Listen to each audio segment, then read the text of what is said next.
नमस्कार दोस्तों। कहानी कास्ट जिंदगी की कहानियाँ में आप सभी का सादर स्वागत है।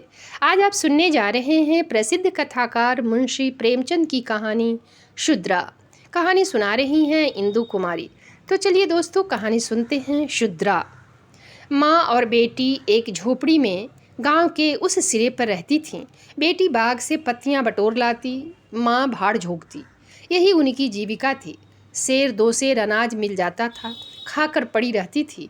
माता विधवा थी, बेटी कंवारी। घर में और कोई आदमी न था। माँ का नाम गंगा था, बेटी का गौरा। गंगा को कई साल से यह चिंता लगी हुई थी कि कहीं गौरा की सगाई हो जाए, लेकिन कहीं बात पक्की न होती थी। अपने पति के मर जाने के बाद गंगा ने कोई दूसरा घर न किया था, न कोई दूसरा धंधा ही करती थी। इससे लोगों को संदेह हो गया था कि आखिर इसका गुजर कैसे होता है। और लोग तो छाती फाड़ फाड़ कर काम करते हैं, फिर भी पेट भर अन्न मयस्सर नहीं होता। यह स्त्री कोई धंधा नहीं करती, फिर भी माँ बेटी आराम से रहती है, किसी के सामने हाथ नहीं फैलाती। इसमें कुछ न कुछ रहस्य अवश्य है। धीरे धीरे यह संदेह और भी दृढ़ हो गया और अब तक जीवित था। बिरादरी में कोई गौरा से सगाई करने पर राजी न होता था। शूद्रों की बिरादरी बहुत छोटी होती है, 10-5 कोस से अधिक उसका क्षेत्र नहीं होता। इसीलिए एक दूसरे के गुण दोष किसी से छिपे नहीं रहते, उन पर पर्दा ही डाला जा सकता है। इस भांति को शांत करने के लिए माँ ने बेटी के साथ कई तीर्थ यात्राएं की। उड़ीसा तक हो आई, लेकिन संदेह न मिटा। गौरा युवती थी, सुंदरी थी, पर उसे किसी ने कुएं पर या खेतों पर हंसते बोलते नहीं देखा। उसकी निगाह कभी ऊपर उठती ही न थी। लेकिन ये बातें भी संदेह को और पुष्ट करती थीं। अवश्य कोई न कोई रहस्य है। कोई युवती इतनी सती नहीं हो सकती। कुछ गुपचुप की बात अवश्य है। यूं ही दिन गुजरते जाते थे। बुढ़िया दिनों दिन चिंता से घुल रही थी। उधर सुंदरी की मुख छवि दिनों दिन निहरती जाती थी, कली खिलकर फूल हो रही थी।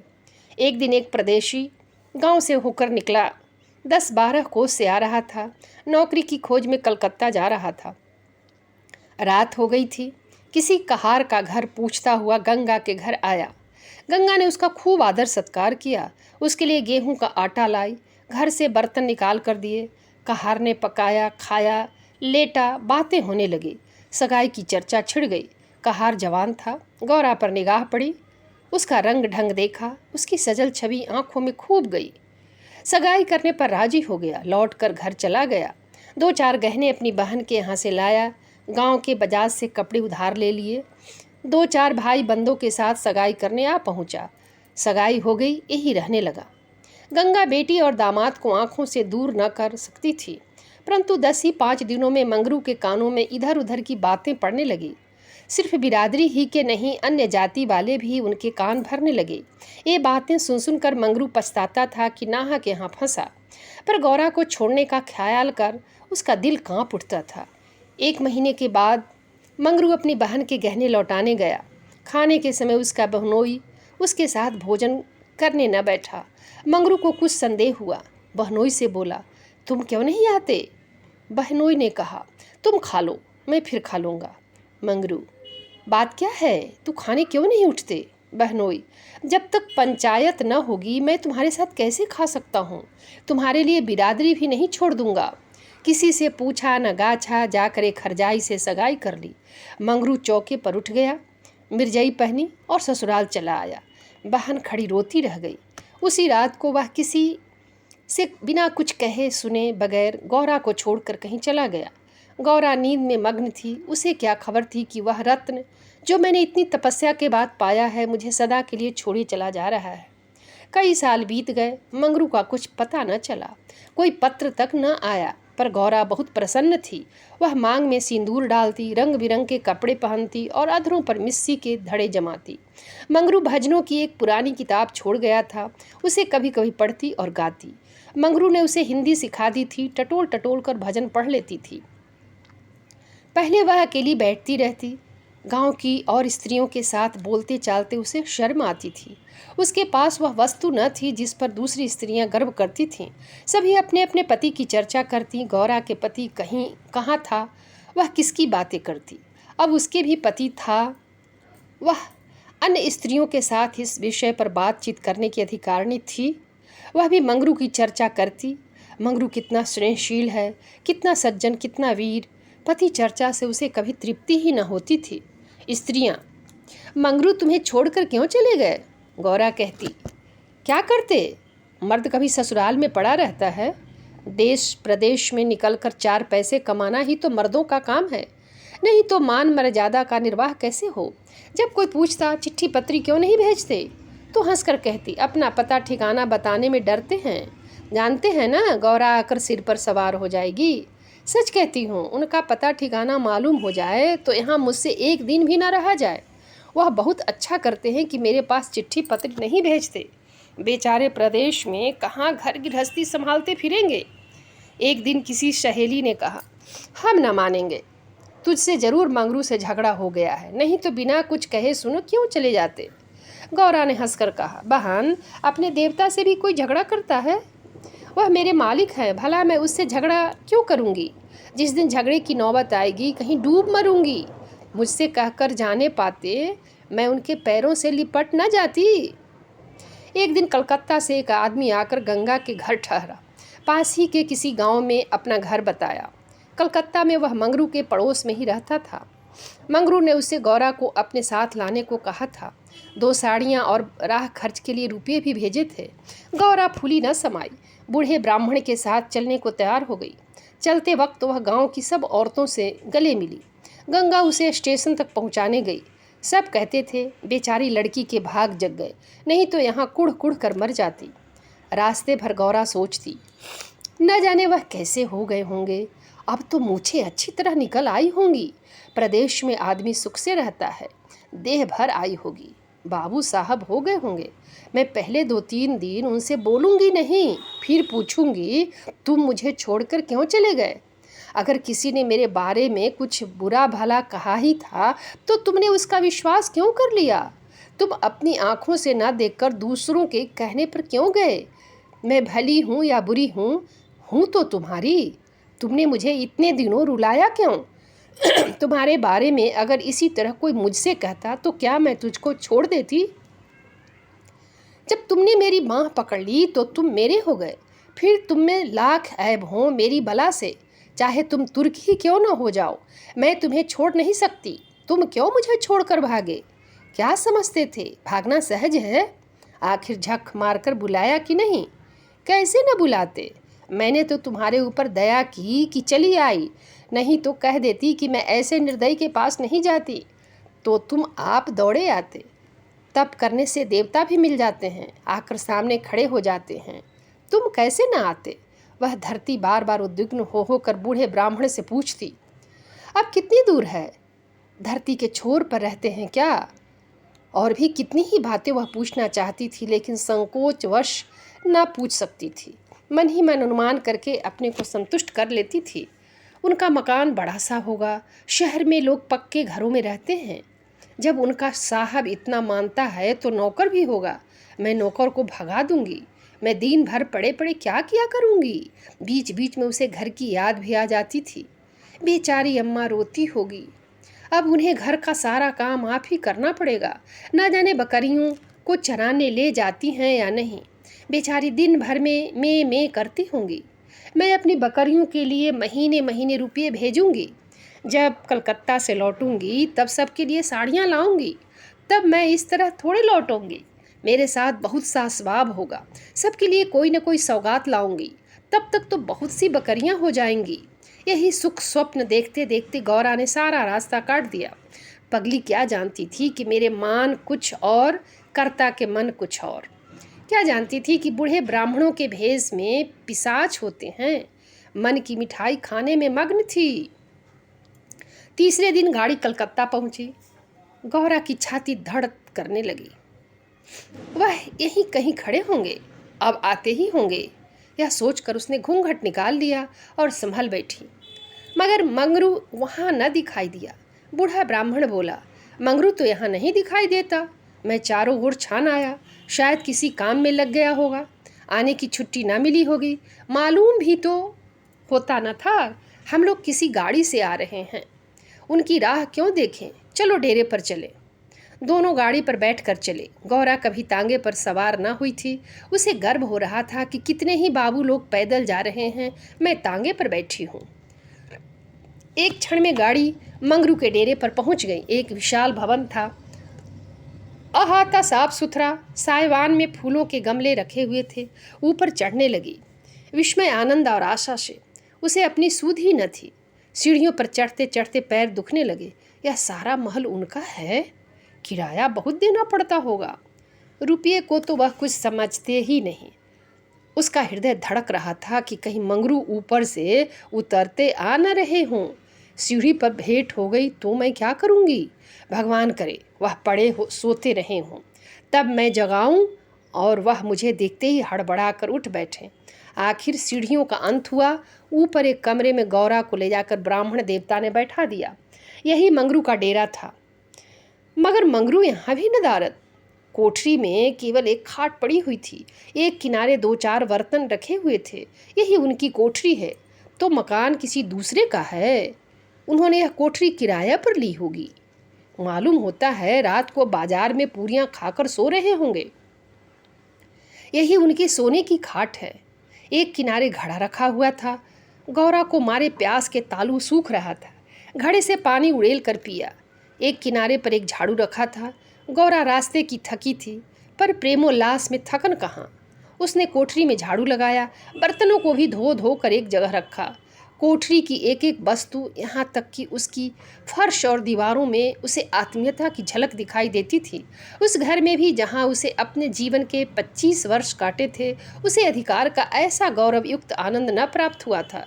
मगर उस कोठरी में बैठे बैठे उसे संध्या हो गई और मंगरू का कहीं पता नहीं। अब छुट्टी मिली होगी। सांझ को सब जगह छुट्टी होती है। अब वह आ रहे होंगे। मगर बूढ़े बाबा ने उनसे कह तो दिया ही होगा। वह क्या अपने साहब से थोड़ी देर की छुट्टी ना ले सकते थे? कोई बात होगी, तभी तो नहीं आए। अंधेरा हो गया। कोठरी में दीपक न था। गौरा द्वार पर खड़ी पति की बाट देख रही थी। जाने पर बहुत से आदमियों के चढ़ते चढ़ते उतरने की आहट मिलती थी। बार बार गौरा को मालूम होता था कि वह आ रहे हैं, पर इधर कोई नहीं आता था। 9 बजे बूढ़े बाबा आए। गौरा ने समझा मंगरू है। झटपट कोठरी के बाहर निकल आई। देखा तो ब्राह्मण। बोली, वह कहाँ रह गए? बूढ़ा, उनकी तो यहाँ से बदली हो गई। दफ्तर में गया था तो मालूम हुआ कि वह अपने साहब के साथ यहाँ से कोई 8 दिन की राह पर चले गए। उन्होंने साहब से बहुत हाथ पैर जोड़े कि मुझे 10 दिन की मोहलत दे दीजिए, लेकिन साहब ने एक न मानी। मंगरू यहाँ लोगों से कह गए हैं कि घर के लोग आएँ तो मेरे पास भेज देना। अपना पता दे गए हैं। कल मैं तुम्हें यहाँ से जहाज़ पर बैठा दूंगा। उस जहाज़ पर हमारे देश के और भी बहुत से होंगे, इसलिए मार्ग में कोई कष्ट न होगा। गौरा ने पूछा, कै दिन में जहाज़ पहुँचेगा? बूढ़ा, 8-10 दिन से कम ना लगेंगे। मगर घबराने की कोई बात नहीं, तुम्हें किसी बात की तकलीफ न होगी। अब तो गौरा को अपने गांव लौटने की आशा थी। कभी न कभी वह अपने पति को वहां अवश्य खींच ले जाएगी। लेकिन जहाज पर बैठकर उसे ऐसा मालूम हुआ कि अब फिर माता को न देखूंगी, फिर गांव के दर्शन न होंगे। देश से सदा के लिए नाता टूट रहा है। देर तक घाट पर खड़ी रोती रही। जहाज और समुद्र देखकर उसे भय हो रहा था। हृदय दहल जाता था। शाम को जहाज खुला। उस समय गौरा का हृदय एक अक्षय भय से चंचल हो उठा। थोड़ी देर के लिए नैराश्य न उस पर अपना आतंक जमा लिया।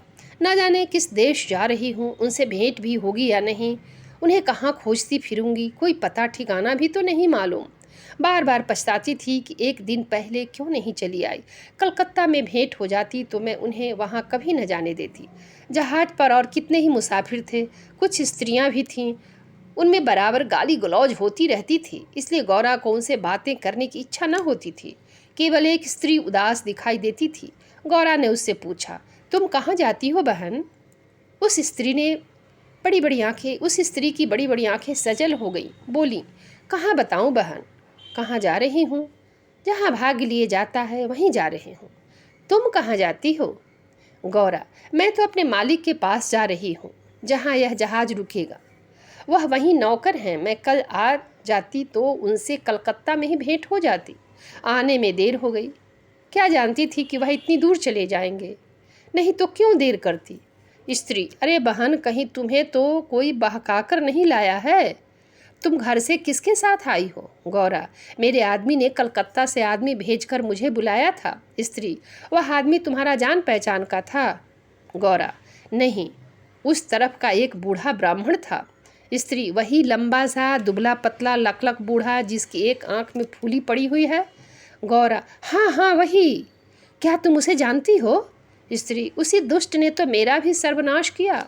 ईश्वर करे उसकी सातों पुश्ते नरक भोगें, उसका निर्वंश हो जाए, कोई पानी देने वाला भी न रहे, कोढ़ी होकर मरे। मैं अपना वृतांत सुनाऊं तो तुम समझोगी कि झूठ है, किसी को विश्वास ना आएगा। क्या कहूँ, बस यही समझ लो कि इसके कारण मैं न घर की रह गई न घाट की। किसी को मुंह नहीं दिखा सकती, मगर जान तो बड़ी प्यारी होती है। मिर्च के देश जा रही हूँ कि वहीं मेहनत मजदूरी करके जीवन के दिन काटूं। गौरा के प्राण नहीं समा गए। मालूम हुआ जहाज अथाह जल में डूबा जा रहा है। समझ गई बूढ़े ब्राह्मण ने दगा की। अपने गांव में सुना करती थी कि गरीब लोग मिर्च में भर्ती होने के लिए जाया करते हैं, मगर जो वहां जाता है वह फिर नहीं लौटता। हे भगवान, तुमने मुझे किस पाप का दंड दिया? बोली: यह सब क्यों लोगों को इस तरह छल करके मिर्च भेजते हैं? स्त्री: रुपये के लोभ से, और किस लिए? सुनती हूँ आदमी पीछे इन सभी को कुछ रुपये मिलते हैं। गौरा: मजूरी। गौरा सोचने लगी, अब क्या करूँ? यह आशा नौका जिस पर बैठी हुई वह चली जा रही थी, टूट गई थी, और अब समुद्र की लहरों के सिवा उसकी रक्षा करने वाला कोई न था। जिस आधार पर उसने अपना जीवन भवन बनाया था वह जलमग्न हो गया। अब उसके लिए जल के सिवा और कहाँ आश्रय है? उसकी अपनी माता की, अपने घर की, अपने गांव की सहेलियों की याद आती और ऐसी घोर मर्म वेदना होने लगी मानो कोई सर्प अंतस्थल में बैठा हुआ बार बार डस रहा हो। भगवान, अगर मुझे यही यातना देनी थी तो तुमने जन्म ही क्यों दिया था? तुम्हें दुखिया पर दया नहीं आती? जो पिसे हुए हैं उन्हीं को पीसते हो। करुण स्वर में बोली। तो अब क्या करना होगा बहन? स्त्री: यह तो वहाँ पहुँचकर मालूम होगा। अगर मजूरी ही करनी पड़ी तो कोई बात नहीं, लेकिन अगर किसी ने कुदृष्टि से देखा तो मैंने निश्चय कर लिया है कि या तो उसी के प्राण ले लूँगी या अपने प्राण दे दूँगी। यह कहते कहते उसे अपना वृतांत सुनाने की वह उत्कट इच्छा हुई जो दुखियों को हुआ करती है। बोली: मैं बड़े घर की बेटी और उससे भी बड़े घर की बहू हूँ, पर अभागिनी। विवाह के तीसरे ही साल पति देव का देहांत हो गया। चित्त की कुछ ऐसी दशा हो गई कि नित्य मालूम होता कि वह मुझे बुला रहे हैं।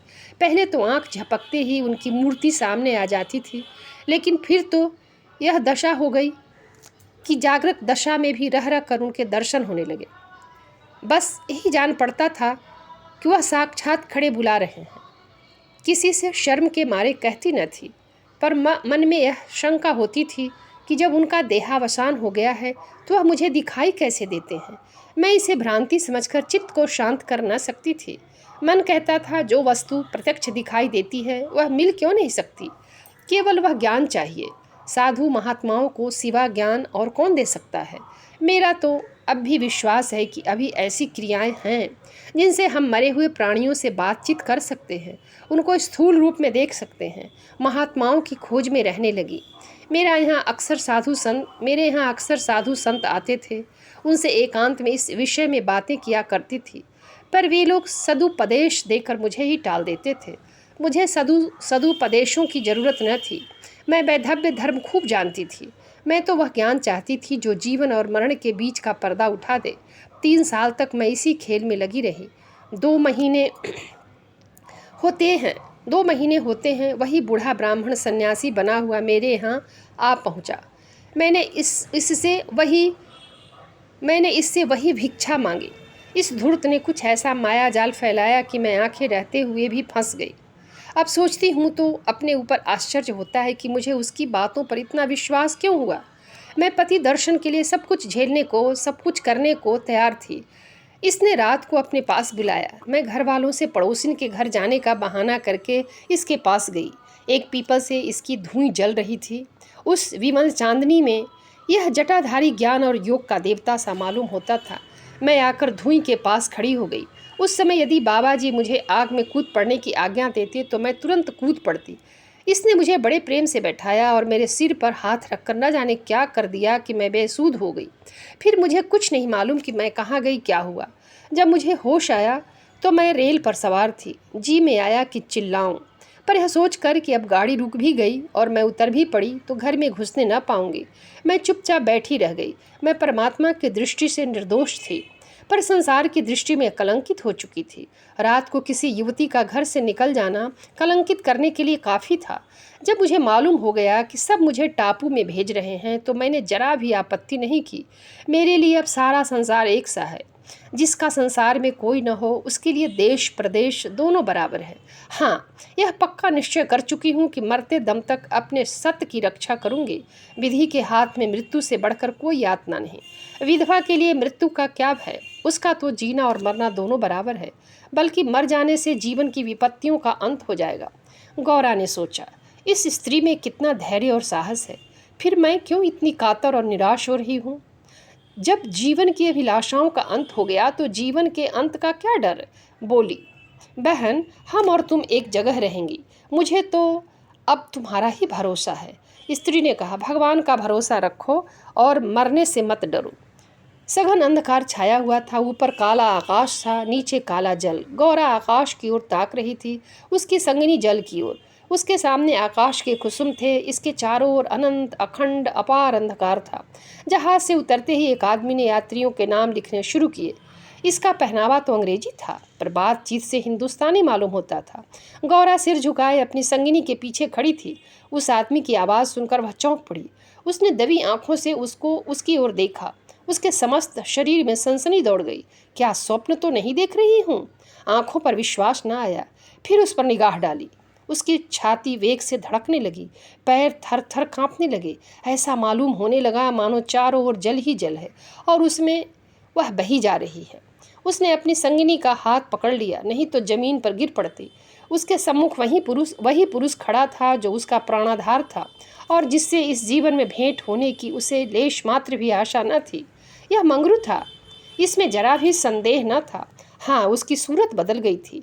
यौवन काल का वह कांतिमय साहस सदैव छवि नाम को भी न थी। बाल खिचड़ी हो गए थे, गाल पिचके हुए थे, लाल आंखों से कुवासना और कठोरता झलक रही थी। पर था वह मंगरू। गौरा के जी में प्रबल इच्छा हुई कि स्वामी के पैरों से लिपट जाऊं। चिल्लाने का जी चाहा, पर संकोच ने मन को रोका। बूढ़े ब्राह्मण ने बहुत ठीक कहा था। स्वामी ने अवश्य मुझे बुलाया था और आने से पहले यहाँ चले आए। उसने अपनी संगिनी के कान में कहा, बहन तुम उस ब्राह्मण को व्यर्थ ही बुरा कह रही थी। यही तो वह हैं जो यात्रियों के नाम लिख रहे हैं। स्त्री, सच? खूब पहचानी हो? गौरा, बहन क्या इसमें भी हो सकता है संदेह? स्त्री, तब तो तुम्हारे भाग जग गए, मेरी भी सुधि लेना। गौरा, भला बहन ऐसा भी हो सकता है कि यहाँ तुम्हें छोड़ दूँ?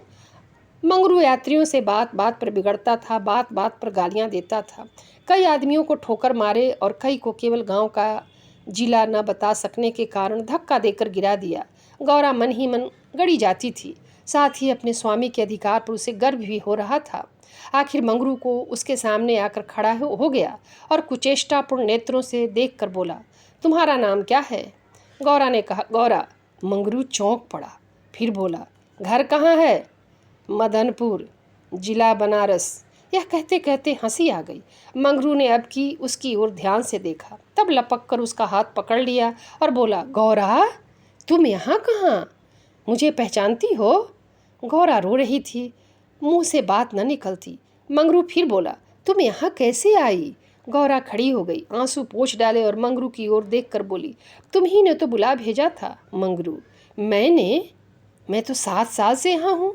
गौरा, तुमने उसे बूढ़े ब्राह्मण से मुझे लाने को नहीं कहा था? मंगरू, कह तो रहा हूँ मैं 7 साल से यहाँ हूँ, मरने पर ही यहाँ से जाऊँगा, भला तुम्हें क्यों बुलाता?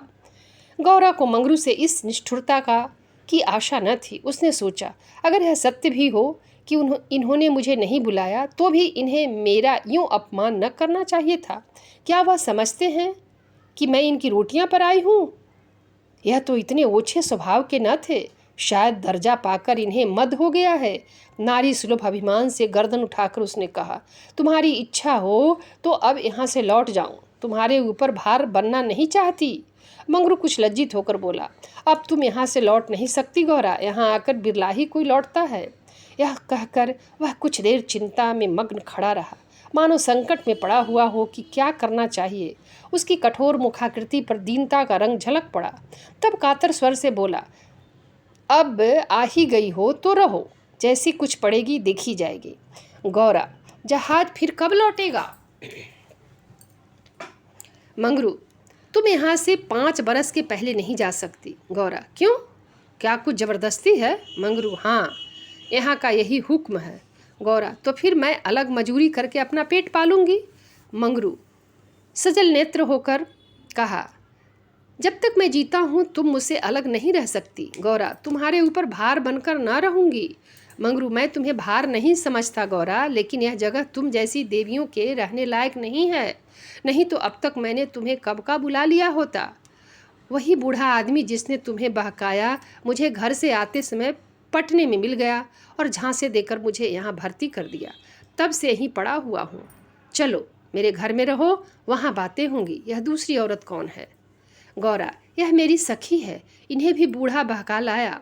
मंगरू, यह तो किसी कोठी में जाएंगी, इन सब आदमियों की बाँट होगी, जिसके हिस्से में जितने आदमी आएंगे उतने हर एक कोठी में भेजे जाएंगे। गौरा, यह तो मेरे साथ रहना चाहती हैं। मंगरू, अच्छी बात है, इन्हें भी लेती चलो। यात्रियों के नाम लिखे ही जा चुके थे। मंगरू ने उन्हें एक चपरासी को सौंपकर दोनों औरतों के साथ घर की राह ली। दोनों और सघन वृक्षों की कतारें थी, जहाँ तक निगाह जाती थी ऊख ही ऊख दिखाई देती थी। समुद्र की ओर से शीतल निर्मल वायु के झोंके आ रहे थे। अत्यंत सुरम्य दृश्य था, पर मंगरू की निगाह उस ओर न थी। वह भूमि की ओर ताकता सिर झुकाए संदिग्ध चाल से चला जा रहा था, मानो मन ही मन कोई समस्या हल कर रहा था। थोड़ी ही दूर गए थे कि सामने से 2 आदमी आते हुए दिखाई दिए। समीप आकर दोनों रुक गए और एक ने हंसकर कहा, मंगरू, इनमें से एक हमारी है। दूसरा बोला, और दूसरी मेरी। मंगरू का चेहरा तमतमा उठा था। भीषण क्रोध से कांपता हुआ बोला, यह दोनों मेरे घर की औरतें हैं, समझ गए? इन दोनों ने जोर से कहा मारा और एक ने गौरा को समीप आकर उसका हाथ पकड़ने की चेष्टा करके कहा, यह मेरी है, चाहे तुम्हारे घर की हो चाहे बाहर की, बचा हमें, चकमा देते हो? मंगरू, कासिम, इन्हें मत छेड़ो, नहीं तो अच्छा ना होगा। मैंने कह दिया मेरे घर की औरतें हैं। मंगरी की आंखों से अग्नि की ज्वाला सी निकल रही थी। वह दोनों के उसके मुख का भाव देखकर कुछ सहम गए और समझ लेने की धमकी देकर आगे बढ़े, किंतु मंगरू के अधिकार क्षेत्र से बाहर पहुंचते ही एक ने पीछे से ललक कर कहा, देखे कहाँ लेके जाते हो? मंगरू ने उधर ध्यान नहीं दिया, जरा कदम बढ़ाकर चलने लगा। जैसे संध्या के एकांत में हम कब्रिस्तान के पास से गुजरते हैं, हमें पग पग पर यह शंका होती है कि कोई शब्द कान में न पड़ जाए, कोई सामने आकर खड़ा न हो जाए, कोई जमीन के नीचे से कफन ओढ़े उठ न खड़ा हो। गौरा ने कहा, ये दोनों बड़े शोहदे थे मंगरू, और मैं किस लिए कह रहा था कि यह जगह तुम जैसी स्त्रियों के रहने लायक नहीं है। सहसा दाहिनी तरफ से एक अंग्रेज घोड़ा दौड़ाता हुआ आ पहुंचा और मंगरू से बोला, वेल जमादार, ये दोनों औरतें हमारी कोठी में रहेगा। हमारे कोठी में कोई औरत नहीं है। मंगरू ने दोनों औरतों को अपने पीछे कर लिया और सामने खड़ा होकर बोला, साहब, ये दोनों हमारे घर की औरतें हैं। साहब, ओहो, तुम झूठा आदमी, हमारे कोठी में कोई औरत नहीं और तुम 2 ले जाएगा? ऐसा नहीं हो सकता। गौरा की ओर इशारा करके, इसको हमारी कोठी पर पहुंचा दो। मंगरू ने सिर से पैर तक कांपते हुए कहा, ऐसा नहीं हो सकता। मगर साहब आगे बढ़ गया था, उसके कान में बात न पहुंची। उसने हुक्म दे दिया था और उसकी तामील करना जमादार का काम था। शेष मार्ग निर्विघ्न समाप्त हुआ। आगे मजूरों के रहने की मिट्टी के घर थे। द्वारों पर स्त्री पुरुष जहाँ तहाँ बैठे हुए थे। सभी इन दोनों स्त्रियों की ओर घूरते थे और आपस में इशारे करते हंसते थे। गौरा ने देखा, उनमें छोटे बड़े का लिहाज नहीं है, न किसी के आंखों में शर्म है। एक भदैसले और ने हाथ पर चिलिम पीते हुए अपनी पड़ोसिन से कहा, 4 दिन की चांदनी फिर अंधेरी पाक। दूसरी अपनी चोटी गूंथती हुई बोली, कलोर है ना? मंगरू दिन भर द्वार पर बैठा रहा, मगर मानो कोई किसान अपने मटर के खेत की रखवाली कर रहा हो। कोठरी में दोनों स्त्रियां बैठी अपने नसीबों को कोस रही थी। इतनी देर में दोनों को यहाँ की दशा का परिचय कराया गया था। दोनों भूखी प्यासी बैठी थी। यहाँ का रंग देखकर भूख प्यास सब भाग गई थी। रात के 10 बज गए होंगे। एक सिपाही ने आकर मंगरू से कहा, चलो, तुम्हें जंट साहब बुला रहे हैं। मंगरू ने बैठे बैठे कहा, देखो देखो नब्बी, तुम भी हमारे देश के आदमी हो, कोई मौका पड़े तो हमारी मदद करोगे ना? जाकर साहब से कह दो मंगरू कहीं गया है, बहुत होगा जुर्माना कर देगा। नब्बी, ना भैया, गुस्से में भरा बैठा है, पिए हुए है, कहीं मार चले तो, बस चमड़ा इतना मजबूत नहीं है। मंगरू, अच्छा तो जाकर कह दो नहीं आता। नब्बी, मुझे क्या, जाकर कह दूंगा, पर तुम्हारी खैरियत नहीं है कि बंगले पर चला। यही वही साहब थे जिनसे आज मंगरू की भेंट हुई थी। मंगरू जानता था कि साहब से बिगाड़ करके यहाँ एक क्षण भी निर्वाह नहीं हो सकता। जाकर साहब के सामने खड़ा हो गया। साहब ने दूर से ही डांटा, वह औरत कहाँ है? तुमने उसे अपने घर में क्यों रखा है? मंगरू, हुजूर, वह मेरी ब्याहता औरत है। साहब, अच्छा, वह दूसरा कौन है? मंगरू, वह मेरी सगी बहन है हुजूर। साहब, हम कुछ नहीं जानता, तुमको लाना पड़ेगा, दो में से कोई, दो में से कोई। मंगरू पैरों पर गिर पड़ा और रो रो कर अपनी सारी राम कहानी सुना गया, पर साहब जरा भी न पसीजे। अंत में वह बोला, हुजूर, वह दूसरी औरतों की तरह नहीं है, अगर यहाँ भी आ गई तो प्राण दे देगी। साहब ने हंसकर कहा, ओह, जान देना इतना आसान नहीं है। नब्बी, मंगरू अपनी दांव रोते क्यों हो? तुम हमारे घर नहीं घुसते थे, अब भी जब घात पाते हो जा पहुँचते हो, अब क्यों रोते हो? एजेंट, ओ, ये बदमाश है, अभी जाकर लाओ, नहीं तो हम तुमको हंटरों से पीटेगा। मंगरू, हुजूर जितना चाहे पीट ले, मगर मुझसे यह काम करने को न कहें, जो मैं जीते जी नहीं कर सकता। एजेंट, हम एक भी हंटर मारेगा, हम 100 हंटर मारेगा। मंगरू, हजूर 1000 हंटर मार ले, लेकिन मेरे घर की औरतों से ना बोले। एजेंट नशे में चूर था। हंटर लेकर मंगरू पर पिल पड़ा और लगा सड़ासड़ जमाने। 10-12 कोड़े मंगरू ने धैर्य के साथ सहे, फिर हाय हाय करने लगा। देह की खाल फट गई थी और मांस पर चाबुक पड़ता था, तो बहुत जब्त करने पर भी कंठ से आर्त ध्वनि निकल आती थी। टोर अभी 100 में कुछ 15 चाबुक पड़े थे। रात के 10 बज गए थे। चारों ओर सन्नाटा छाया हुआ था और उस नीरव अंधकार में मंगरू का करुण विलाप किसी पक्ष की भांति आकाश में मुंडला रहा था। वृक्षों के समूह भी हतबुद्धि से खड़े मौन रोने की मूर्ति बने हुए थे। यह पाषाण हृदय लंपट विवेक शून्य जमादार इस समय एक अपरिचित स्त्री के सतीत्व की रक्षा करने के लिए अपने प्राण तक देने को तैयार था, केवल इस नाते कि यह उसकी पत्नी की संगनी थी। वह समस्त संसार की नज़रों में गिरना गंवारा कर सकता था, पर अपनी पत्नी की भक्ति पर अखंड राज्य करना चाहता था। इसमें अणुमात्र की कमी भी उसके लिए असह्य थी। उस अलौकिक भक्ति के सामने उसके जीवन का क्या मूल्य था? ब्रह्माणी तो जमीन पर ही सो गई थी, पर गौरा बैठी पति की बाट जोह रही थी। अभी तक वह उससे कोई बात नहीं कर सकी थी। 7 वर्षों की विपत्ति कथा कहने और सुनने के लिए बहुत समय की जरूरत थी, और रात के सिवा वह समय फिर कब मिल सकता था? उसे ब्रह्माणी पर कुछ क्रोध सा आ रहा था कि यह क्यों मेरे गले का हार हुई है। इसी के कारण तो वह घर में नहीं आ रहे हैं। एकाएक वह किसी का रोना सुनकर चौंक पड़ी। भगवान, इतनी रात गए कौन दुख का मारा रो रहा है? अवश्य कोई मर गया है। वह उठकर द्वार पर आई और यह अनुमान करके कि मंगरू यहाँ बैठा हुआ है, बोली, वह कौन रो रहा है, जरा देखो तो। लेकिन जब कोई जवाब न मिला तो वह स्वयं कान लगाकर सुनने लगी। सहसा उसका कलेजा धक से हो गया। तो यह उन्हीं की आवाज़ है। अब आवाज़ साफ सुनाई दे रही थी। मंगरू की आवाज़ थी। वह द्वार के बाहर निकल आई। उसके सामने एक गोली के अम्पे पर एजेंट का बंगला था। उसी तरफ से आवाज़ आ रही थी, कोई उन्हें मार रहा है। आदमी मार पड़ने पर ही इस तरह रोता है। मालूम होता है वही साहब उन्हें मार रहा है। वह वहाँ खड़ी न रह सकी, पूरी शक्ति से उस बंगले की ओर दौड़ी। रास्ता साफ था। एक क्षण में वह फाटक पर पहुँच गई। फाटक बंद था। उसने जोर से फाटक पर धक्का दिया, लेकिन वह फाटक न खुला, और कई बार जोर जोर से पुकारने पर भी कोई बाहर न निकला। तो वह फाटक के जंगलों पर पैर रखकर भीतर कूद पड़ी, और उस पार जाते ही उसने एक रोमांचकारी दृश्य देखा। मंगरू नंगे बदन बरामदे में खड़ा था और एक अंग्रेज उसे हंटरों से मार रहा था। गौरा की आंखों के सामने अंधेरा छा गया। वह एक छलांग में साहब के सामने जाकर खड़ी हो गई और मंगरू को अपने अक्षय प्रेम सबल हाथों से ढांक कर बोली, सरकार दया करो, इनके बदले मुझे जितना मार लो, पर इनको छोड़ दो। एजेंट ने हाथ रोक लिया और उन्मत्त की भांति गौरा की ओर कई कदम आकर बोला, हम इसको छोड़ दें तो तुम मेरे पास रहेगा? मंगरू के नथने फड़कने लगे। यह पामर नीच अंग्रेज मेरी पत्नी से इस तरह की बातें कर रहा है। अब तक वह जिस अमूल्य रत्न की रक्षा के लिए इतनी यातनाएं सह रहा था, वही वस्तु साहब के हाथ में चली जा रही है। यह असह्य था। उसने चाहा कि लपक कर साहब की गर्दन। तो दोस्तों, कहानी समाप्त हुई।